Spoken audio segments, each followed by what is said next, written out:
Excluded.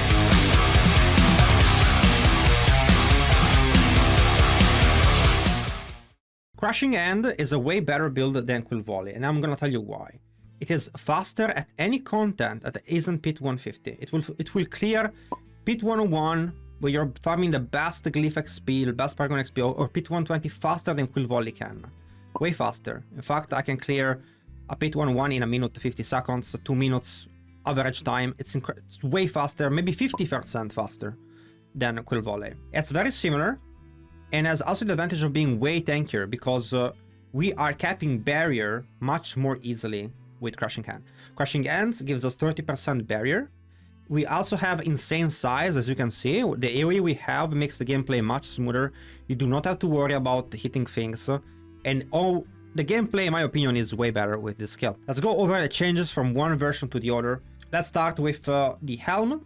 We're gonna be going with Harmony of Ebewaka. We have green gems for dexterity, because barrier is now taken care in part by Crushing Hand and not only from the bulwark. For the chest, we have defensive skill ranks, max life, dexterity. This is very important with interdiction for more result stacks on block.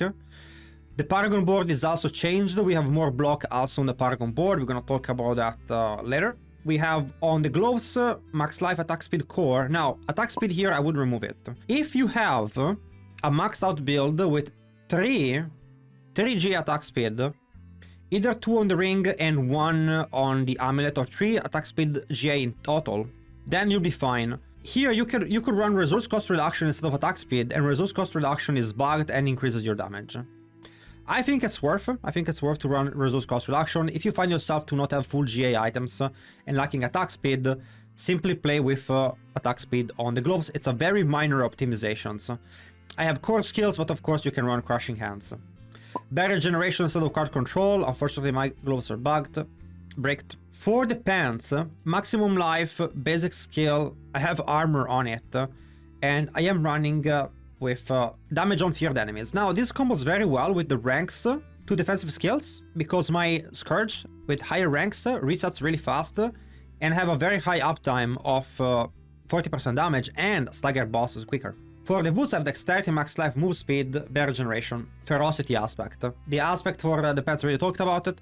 This build has better resistances cap than the Quill version build, because we have a different Paragon board. I am pretty much resistances cap without a single resistance roll on my gear. If you just use an incense for resistances, you're gonna be capped.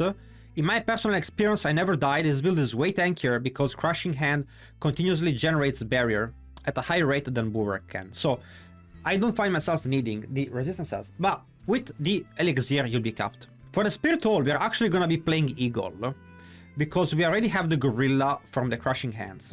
For the skills, we have Crushing Hands maxed out with the Rampant Crushing Hands. Now, the more Resolve you have, stacks of Resolve, the more damage you do, up to 78%. So we get full bonus from this. I take Balanced Exertion, 2 points here because I needed the Vigor. You might not need it, you need to test if the Kapeleka works fine without it. For me, I need a little bit more resource generation. I have Vortex with the pool. Now, I'm not running Soar. I think the points are very expensive and very worth running somewhere else. Apex, damage against vulnerable, and Unrestrained Power, damage to unstoppable. A caveat is that my ring is not that great. For my ring, I would need vulnerability lucky hit chance, and that will give me 40% damage on this build. Now, I have dexterity GA, and I'm not gonna change that, but on the planner for the build, I will be putting vulnerability from the ring, as that is the best way to obtain vulnerability in this build. We have Ravager with Measured Ravager. We take the point in Perseverance. Very strong. We have a lot of course, result stacks, and this gives a ton of damage reduction.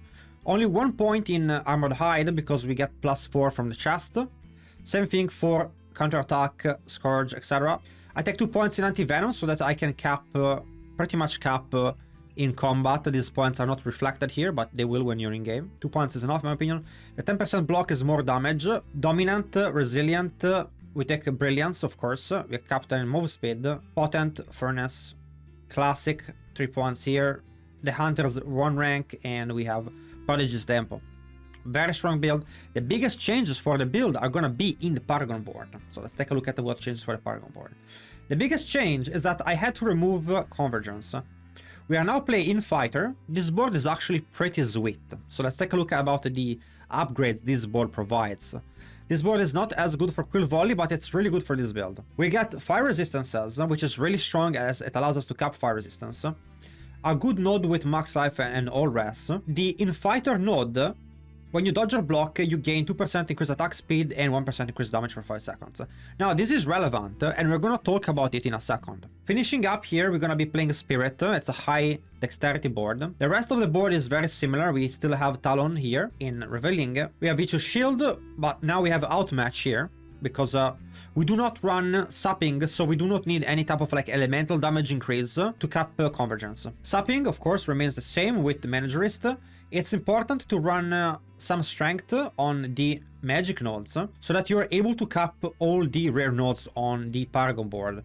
So as you check here, you can see that my strength is capped thanks to getting some magic nodes. Same thing for intelligence. I am capping my intelligence thanks to Managerist.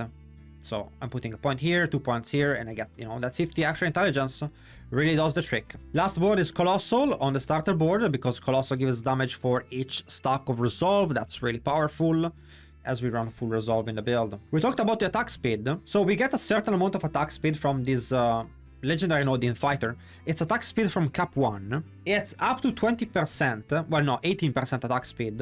So it helps us with this.